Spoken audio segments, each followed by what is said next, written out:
It's true, bamboo bedding is dreamy to sleep on. That's why Quince aptly named their Bamboo Dream Quilt Set. Coming in 12 colors, you're absolutely going to love this quilt and 2 shams set. Starting at the softest of pinks and going all the way to a dark navy. It's going to be perfect for anyone's room. Your own, your guest rooms, your kids' rooms, maybe even back to the dorm bedding. Quince has everything you need to elevate your space, from bedding to soft organic towels, airy curtains, and premium kitchen tools designed for everyday use. And of course, as you know, Quince has gorgeous cashmere and other wardrobe essentials. And the best part, Quince's products are half the cost of similar brands. They partner with top artisans and cut out the cost of the middleman, passing the savings on to us. Thank you, Quince. And they only work with factories that use safe, ethical, and responsible manufacturing practices, so you can feel good about your purchases from Quince. Elevate your space with home essentials from Quince. Go to quince.com/DTT for free shipping on your order and 365-day returns. That's Quince, QUINCE.com/DTT to get free shipping and 365-day returns. Quince.com/DTT. Summertime is in full swing, and now it's your chance to catch up on DTT episodes from the archives.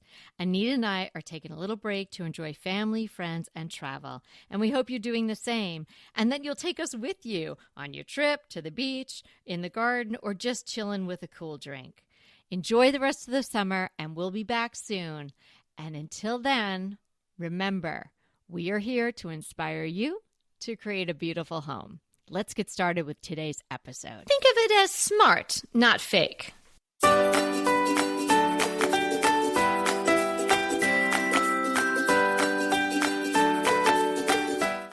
Hey everybody, I'm Kelly Wilkness here with Anita Joyce, and this is Decorating Tips and Tricks. Today we're going to talk to you all about how to fake high-end decor. It's good to know how to fake it on a budget.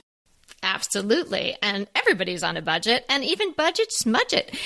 It is just really smart to decorate this way. We talk a lot about highs and lows and mixing it all in, but today we're going to really dig down deep on how to fake it and make it look really high end. There are some very simple things and simple tips that you can follow. The number one tip, and I think you might agree, Anita, is know what the good stuff really looks like. Yes, you are so correct. This is so important, and that's why you want to spend time looking in some of these high-end magazines. Go to some furniture stores, antique stores, be looking on Pinterest. But on Pinterest, there's not really a lot of high-end stuff. So I'm thinking, so I don't know that that's where I would really hang out. But used to be in the beginning. Right, a little bit more curated. So you definitely need to find a source of high-end decor to go check it out. Because when you know what it looks like, then you know what you're looking for and you'll be able to get closer to it. But if you don't even know what you're looking for, well, then how can you replicate it on a budget?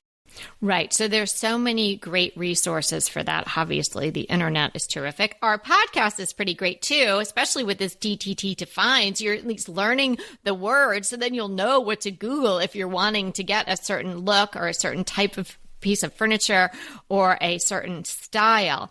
Another thing to look at is magazines, obviously. Now, for years, I passed over Architectural Digest because I thought everything in there is way beyond my wallet Yep. and maybe just even a little over the top, even if I did have the wallet for it. But in the last several years, I started buying that. I don't have a subscription to that one yet, but I do buy it on the stand or at the grocery store when I see it. And that is a great resource because they take me out of my comfort zone and expose me to things that I might not see in my normal shopping or my online searches. So I would have a look at Architectural Digest. If you've never looked at it, don't be afraid of it. I think some of the articles are really well written. And yeah, it is sort of far flung all over the globe and beautiful, beautiful homes that are very expensive, but at least you're training your eye.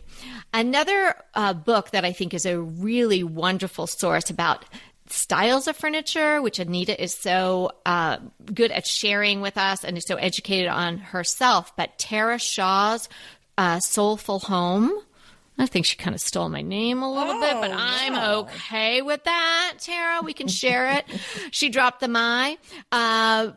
But it's a great book, and I've read it cover to cover and gone back to it as a resource. So that is a terrific book if you really want to learn about different styles of furniture, particularly antiques, and know what you're looking for. So you might not be buying, the Louis the 14th or 16th, like Tara might be importing from Europe for some of her clients, but you might be able to then find a replica that is a lot more reasonable. What about Milieu magazine? We both love that magazine, and that would be a great source. If you're into French, Country French magazine by Meredith Publishing, that's a fabulous magazine. And although my home was in that magazine, my home was the only one that wasn't a very large mansion that they featured. So occasionally they have attainable stuff like mine, but most of the stuff is very high end in there.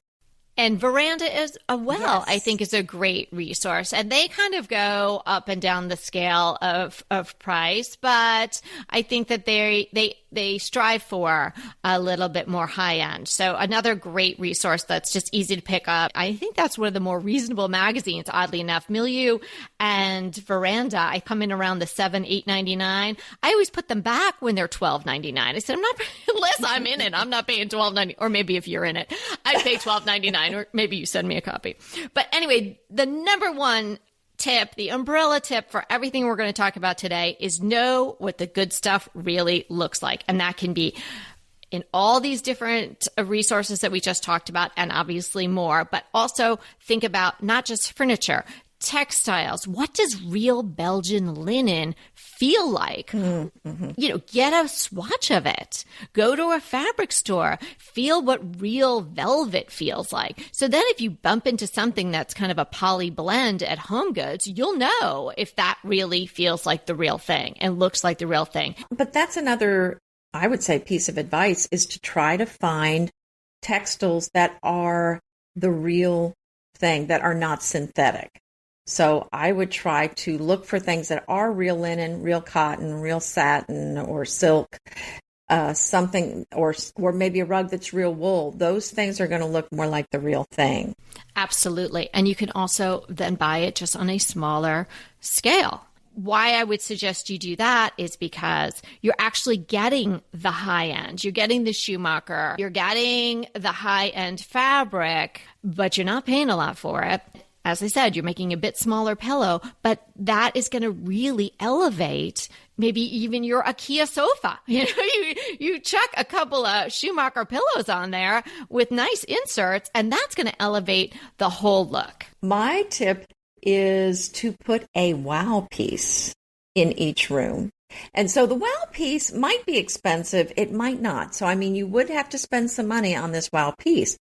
But once you have the wow piece in the room, that is your focus for you, for people coming in the room. And then it's so much easier to kind of cheat and put less expensive things around them because the focus is on the wow piece. And I will tell you, I know this works because when I first started collecting French antiques, I had people come over and they kept talking about my French home. And I'm thinking, my French home? I have one antique piece of furniture. But isn't that interesting? But it was a beautiful French armoire in the foyer. So everyone came past it, and it was, very elegant and kind of hard to miss. But that's what they remembered of my house. And they said, oh, she's got a French house. One piece of furniture for the whole house. And that's what they remembered. Interesting. Now, I'm going to riff off that.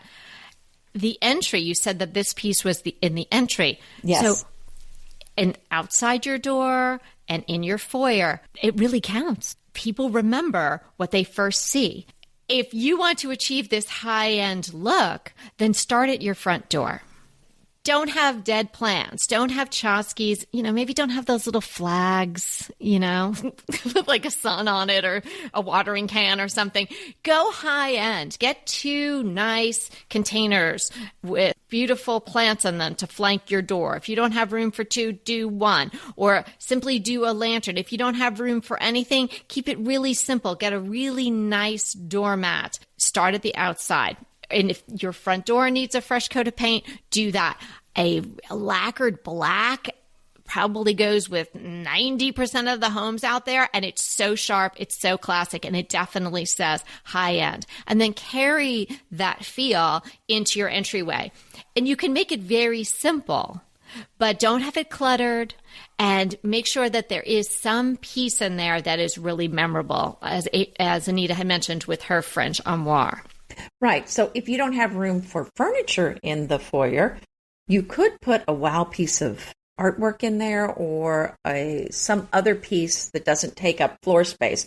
Maybe a gorgeous rug. I mean, there's so many other things you can put in there that don't require a large footprint for the item. And in general, stick with some neutrals, because neutrals are always going to look classic, calm, and high-end. Think of the classic cashmere camel coat, or even wool camel colored coat. That is just a classic. It would elevate a pair of jeans and a white t-shirt and just look really sophisticated.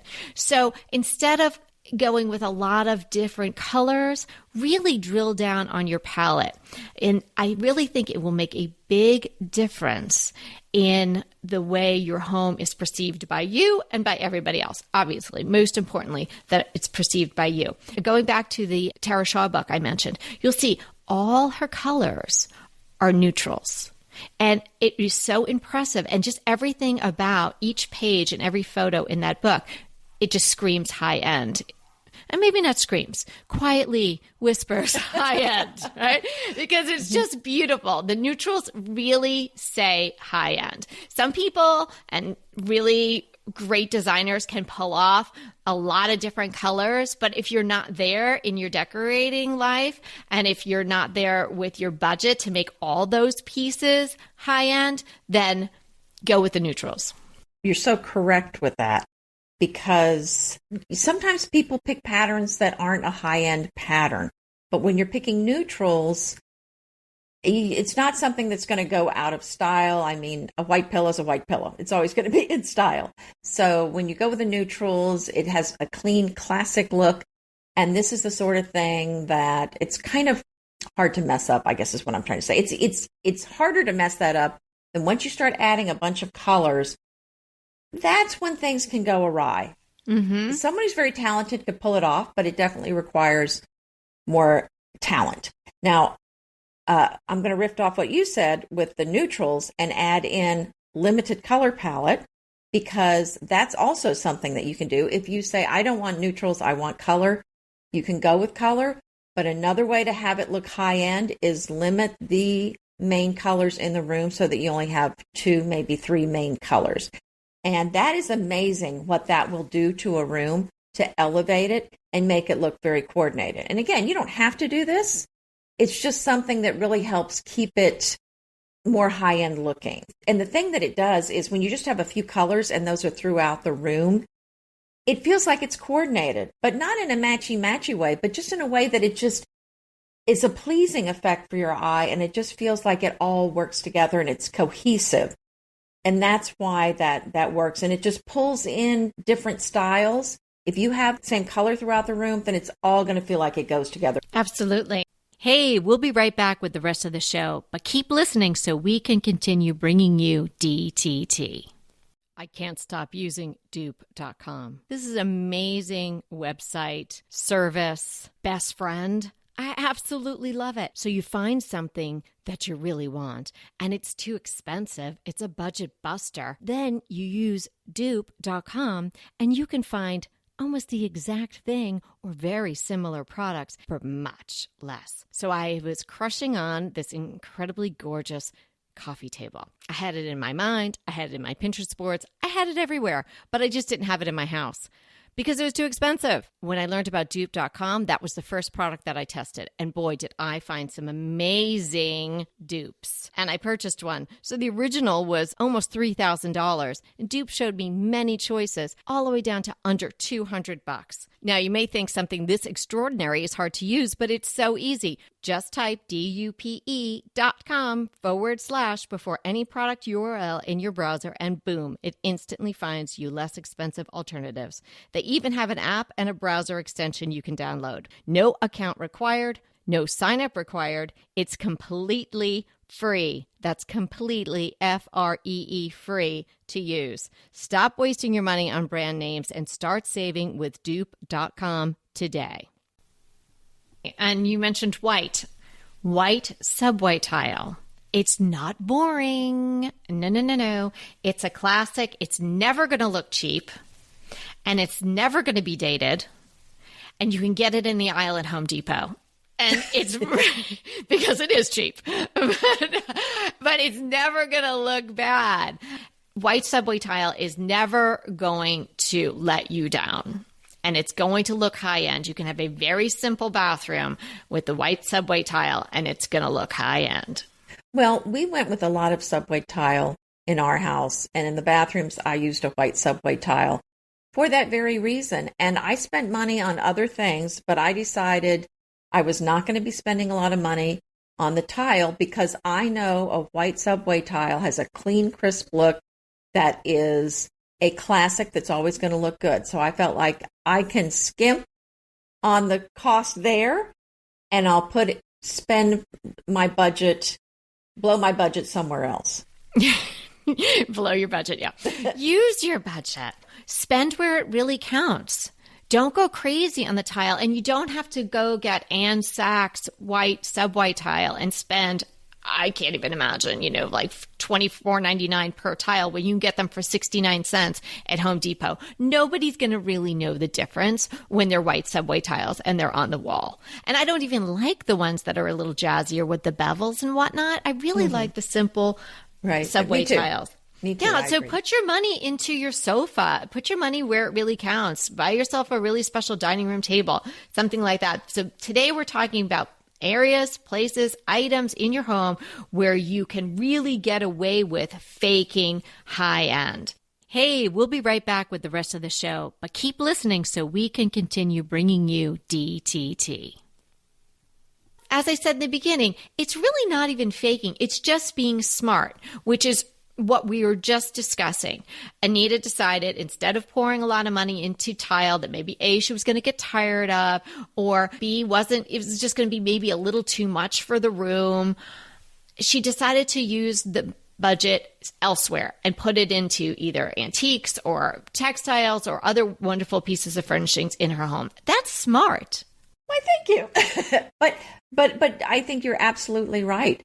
It's part of this is just being very careful about knowing where to splurge and where to conserve your budget.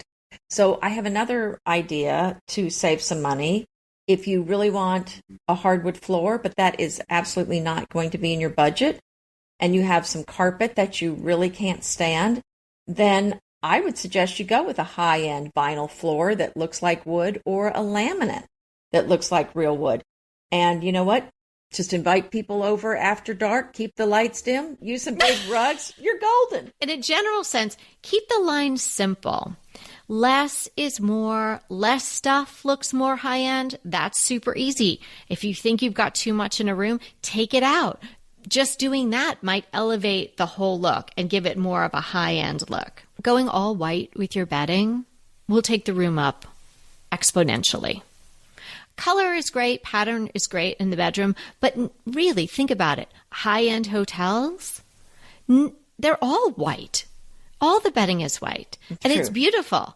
And maybe your sheets are from Target, but they're white. But maybe those €3 that you have running across the front of the bed as your decorative pillows are linen. And maybe that's where you put a little money into it. Or maybe they just look like they're linen because you already know what Belgian linen feels like in your hand, and you tripped upon something at Home Goods that feels the same.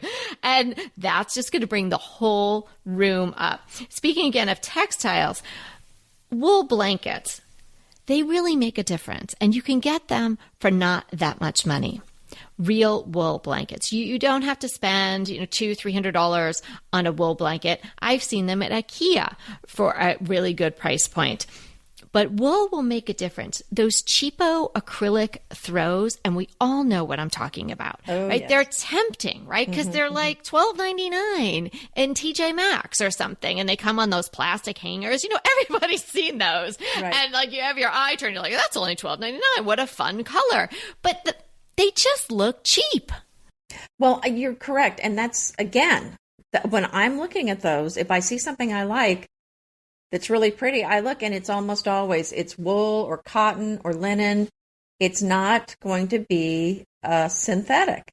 So look at that fabric content, because that's another clue as to the quality. And you're right. I remember buying a synthetic blanket a long time ago, and then I hadn't used it in a while, and I pulled it out of the linen cabinet, and it had just broken down into a million little pieces. Has that ever happened to you? It was so disgusting. I mean, Disintegrated? It disintegrated. And when I saw that, I mean, I just thought I can't even do this anymore. So if it's not cotton or wool, it's just a better look. And I have some linen blankets too that are very nice. The idea of having this sort of synthetic, what have you, fabric next to your skin is just not so great. I mean, even if it's just draped over the edge of your sofa, at some point somebody's going to pull up and put it on themselves and read a book or watch TV. So try to stick with natural fabrics in general. But doing that, you don't have to have 12 throws. Just have one or two really good ones and look around, because you can really get them at a great price point. Now I'm going to check out IKEA for their wool blankets. Oh, yeah, definitely do that. White dishes. That will elevate your table. You can get white dishes at Target. You can probably get white dishes at the dollar store. I don't know.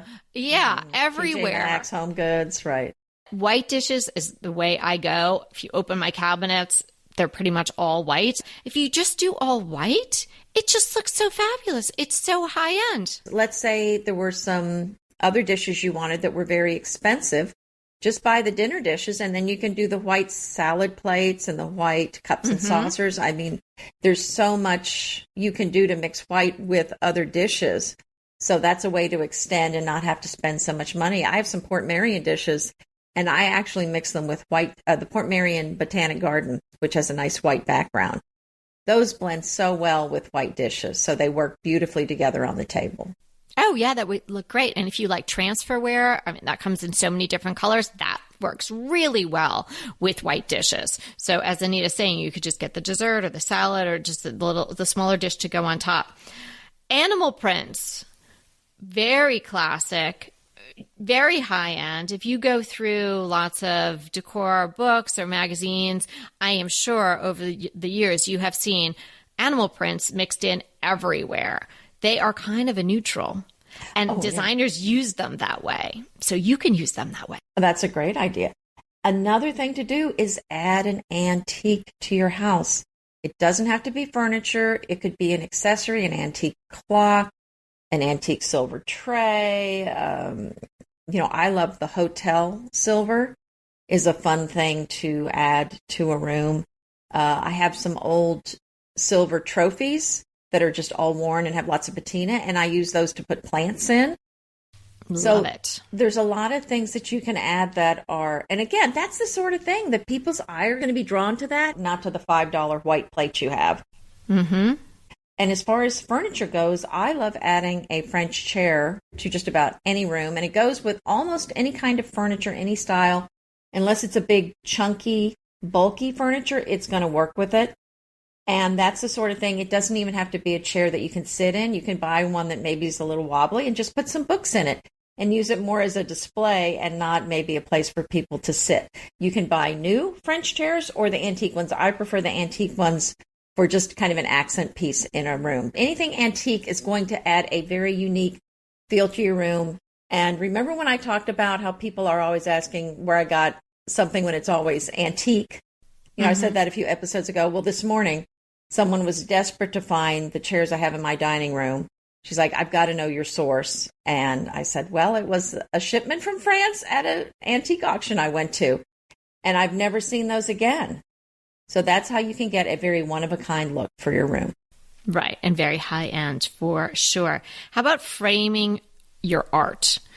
If it's in an old cruddy frame, then maybe change it up. If it is a canvas piece that the frame just kind of bringing it down, the frame just doesn't look high end, you could just take the frame off. I love canvas pieces that are unframed, and you could lean them on a mantle or elsewhere. But if you've got some nice art and it's not framed well, framing can really make a big difference. There is some designer, it might have been David Hicks, and we were just recently talking about India Hicks. I think one of his quotes is that everything looks better in a frame. Now, I'm not 100% in agreement with that, because I do like some unframed art. I do too. But if the frame is bad, it can really bring the whole piece down. So true. So true. I agree. You could look for antique frames. I mean, that's a little bit of a DIY trying to fit them with the art that you already have, but it may be worth that, because maybe you can get a wonderful frame kind of for a song, and then you could figure out how to maybe remount or mat your artwork and get it to fit in there properly. I think that really makes a big difference. And along those same lines, adding some trim. Trim is not that expensive. And if you're doing something like a lampshade, you could get really high-end trim, maybe less than a yard of it, and trim out a drum lampshade or put trim on something else, just sort of bringing it up a little bit. Talking about trim, what about buying one of those Billy bookcases at IKEA or some other place, and then using crown molding and baseboard molding from Lowe's or Home Depot and make it look built in? And wonderful. There's so many people that have done that, so you can get so much inspiration on YouTube and other places. If you have a home that doesn't have a lot of innate character, maybe it was a spec home or a builder grade, or it's just a little bit simpler, you can add gorgeous wainscoting to any room. Certainly works beautifully in a dining room, but you could add it to any room. Think about that. It's not very expensive. If you have someone in your family or yourself that's handy, then again, it's just the time to do it. And you can get these pieces and you kind of make your own. You can just get molding. It doesn't have to be beadboard or shiplap. You could do something even, that's because that's more of a farmhouse look anyway. Maybe you want to do something that is even a little more high end than that, and just do simple panels with maybe a nice molding on the top and the bottom. You could make some squares or rectangles and cuts out. It could be really beautiful and really elevate the look of the room. Yes. And here's another tip that takes a boring room to a wow room. There's a blogger, and she just painted her living room a very rich color, like Hail Navy, and hung some very large botanical prints on the wall. It's stunning. It is absolutely stunning. And I know it was not a big expense to do that. Okay, great. And what's the defines for today? Color washing. I thought this would be an interesting term to define, because it is something that we see a lot of places. This is a decorative painting technique where a thin glaze, or maybe it's a water-based wash, is applied over the base coat of paint to create an effect, or it's a subtle layer of color. And a lot of times you might have seen this maybe on a deck where you can see the grain through, but there's a color on it. So, I mean, we've certainly done this on one of our decks. So this is something but you can also see that sometimes people do it on a wall where there's a base coat and then there's a glaze that they put on top of that. So it's kind of a decorating technique that you may see some places. I've never tried any painting techniques like that on a wall. So would the glaze then sort of be in the same family as your base color? Well, it doesn't have to, not necessarily, but you do have to be careful, because once you put one color on top, it's going to change the look of the paint color underneath. Right. So I would not advise you just starting out without testing a small place first. Yes. To make sure you're going to end up, because, as you know, when you add two different colors together, you're going to get a little different look. So it can be dicey. Most of the time I see it on wood. On just raw wood, so you can see the grain through, but it's an interesting technique. But I am wanting to hear about your crush, so let's hear it. My crush, I am so excited to share this with everyone today. So I sort of fell down this internet rabbit hole. I think I started at House and Garden UK, and I don't know how I got here, but I ended up on this site of the ICAA, the Institute of Classical Architecture and Art. They interview designers and architects, I assume, about various topics, and particularly if they're having a book come out or event. So I tripped upon this almost 40-minute video interview with Christopher Spitzmiller. He is a very talented designer. He's also a very, very talented ceramicist who's so interesting to listen to his path and how he started with ceramics and then how he ended up being pulled in by Michael Smith into the White House. He was an intern, but then he was making these lamps, and Hillary and Michelle and all these people were buying his lamps, and then he became friendly with all these designers, but I don't want to give it all away.